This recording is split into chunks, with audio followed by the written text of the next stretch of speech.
Hello दोस्तों, स्वागत है आपका मेरे यूट्यूब चैनल मोस्ट एंग इन्फॉर्मेशन में। आज मैं एक नई इन्फॉर्मेशन लेके आया हूं जो कि बीएसएफ ट्रेडमैन के ट्रेड टेस्ट से संबंधित जानकारी के बारे में है। जैसा कि आपको पता है कि बीएसएफ ट्रेडमैन 2158 पोस्टों की वैकेंसी आई थी और उसमें जो होता है आपका जो पेपर है वो 28 अगस्त को हो गया है और 28 अगस्त को पेपर होने के बाद जो आपका रिजल्ट है वो आने वाला है और उसके बाद आपका ट्रेड टेस्ट होगा।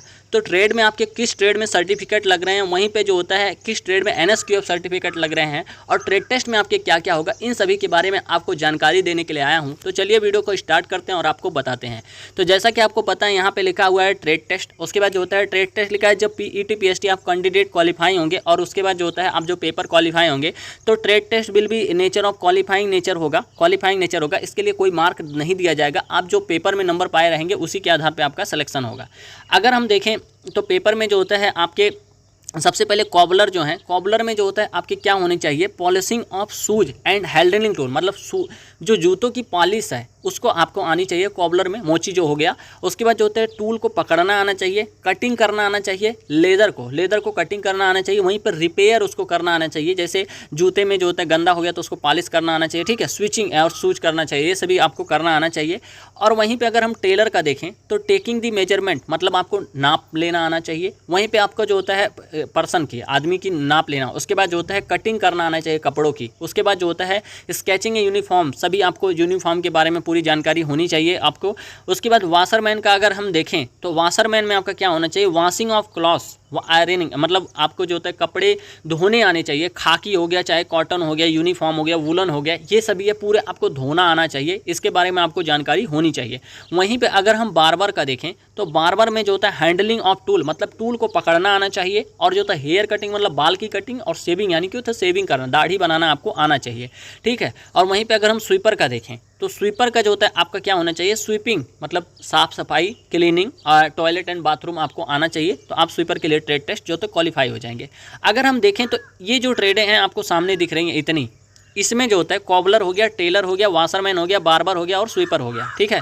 देखिए कॉबलर हो गया, टेलर हो गया, वाशरमैन हो गया, बार्बर हो गया, स्वीपर हो गया। इसमें जो है आपका ट्रेड सर्टिफिकेट नहीं लग रहा है, लेकिन इसमें जो है आपका ट्रेड टेस्ट होगा, ठीक है, ट्रेड टेस्ट होगा। किसमें, इतने में, कॉबलर में, टेलर में, वाशरमैन में, बार्बर में, स्वीपर में। क्योंकि कई भाई हैं जो ये नहीं जान पा रहे हैं कि किसमें ट्रेड टेस्ट लगेगा, कि ट्रेड सर्टिफिकेट लगेगा, किसमें नहीं लगेगा। तो इसमें ट्रेड सर्टिफिकेट नहीं लगेगा। अगर आपके पास नहीं है तो कोई दिक्कत नहीं है, बनवाने की ज़रूरत नहीं है।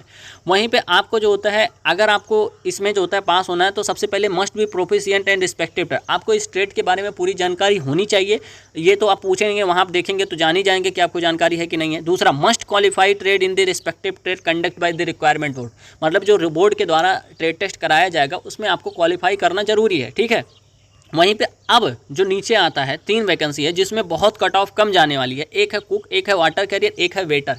इसमें ट्रेड टेस्ट तो नहीं है भाई, ट्रेड टेस्ट इसमें नहीं है, लेकिन जो सर्टिफिकेट इसमें लग रहा है वो candidate should be positive the following suitable, मतलब आपको होना क्या चाहिए, national skill qualification framework NSQF level 1 course in food production. Food production में आपके पास एनएसक्यूएफ लेवल 1 का सर्टिफिकेट होना चाहिए। किचन फॉर दी जो होता है, और मतलब अगर ये नहीं है तो आपके पास क्या होना चाहिए, kitchen from the national skill development corporation, मतलब आपके पास नेशनल स्किल कॉर्पोरेशन की तरफ से किचन में जो होता है आपके पास जो होता है सर्टिफिकेट होना चाहिए। वहीं पे अगर ये भी नहीं है तो आपके पास क्या होना चाहिए, और from the institute of recognised by the national skill development corporation, तो आपको जो तो इंस्टीट्यूट के द्वारा, नेशनल स्किल डेवलपमेंट के द्वारा भी आपको अगर वहाँ पे फूड सर्टिफिकेट, फूड में सर्टिफिकेट है तो आप अच्छे से इसमें कर सकते हैं। तो भाई कई लोगों को जो परेशानी होती है यही होती है, अगर एनएसक्यूएफ लेवल 1 का आपके पास सर्टिफिकेट बन रहा है, ठीक है, आप जैसे बनवाने जा रहे हैं अभी, तो इस डेट का मत बनवाइएगा, जो बैक डेट होगा उसी बैक डेट का बनवाइएगा। क्योंकि जो अगर आप इस डेट का बनवाएंगे तो आप, मुझे लगता है हो सकता है बाहर हो सकते हैं, इसीलिए बैक डेट का सोचिएगा कि बैक डेट का बन जाए तो अच्छा रहेगा, नहीं तो पैसा मत वेस्ट करिएगा। तो अगर जिनके अच्छे नंबर बन रहे हैं कुक, वाटर कैरियर, वेटर में, तो भाई अच्छे नंबर मतलब अगर आपके 60 प्लस नंबर हैं हाई स्टेट कट ऑफ वाले में और लो स्टेट में 50 प्लस या 40 प्लस हैं, तो आप ट्राई कर लीजिए एक बार, ठीक। क्योंकि रिजल्ट आने के बाद या तो रिजल्ट आने का वेट करिए तब बनवाइएगा, नहीं तो अभी बनवा लीजिए, ठीक है। तो इसी वजह से आप फाइनली जो होता है इसके ट्रेड सर्टिफिकेट बनवा लीजिए, अभी भी मौका है, लेकिन बैक डेट का बनवाइएगा। इस डेट का मत बनवाइएगा, क्योंकि अब जो है मुझे नहीं लगता है चलेगा। और ये सुन लीजिए, स्वीपर वाले, कोबलर वाले, टेलर वाले, वाशरमैन वाले, बार्बर वाले, स्वीपर वाले, इन सभी के ट्रेड सर्टिफिकेट की कोई ज़रूरत नहीं है। मैं एक बार और बोल दे रहा हूँ, क्योंकि कई लोगों को परेशानी होती है। तो इनमें जो होता है ट्रेड टेस्ट ये होगा, तो आप ट्रेड टेस्ट की तैयारी कीजिए। और जो तक कुक, वाटर कैरियर, वेटर वाले ट्रेड टेस्ट नहीं देंगे, NSQF लेवल 1 का सर्टिफिकेट है तो आप लोग जो होता है अच्छे से उसको क्लियर कर सकते हैं। तो आपका रिजल्ट बहुत जल्दी आने वाला है। सो आप लोग तैयार रहिए ट्रेड टेस्ट के लिए। सो ये एक ओवरऑल वीडियो थी जो कि मुझे लगा कि आपको देनी चाहिए। सो आई होप कि वीडियो आपको अच्छी लगी होगी। अगर वीडियो अच्छी लगे तो वीडियो लाइक करना, शेयर करना, सब्सक्राइब करना। मिलते हैं नेक्स्ट वीडियो में। धन्यवाद, नमस्कार, जय हिंद।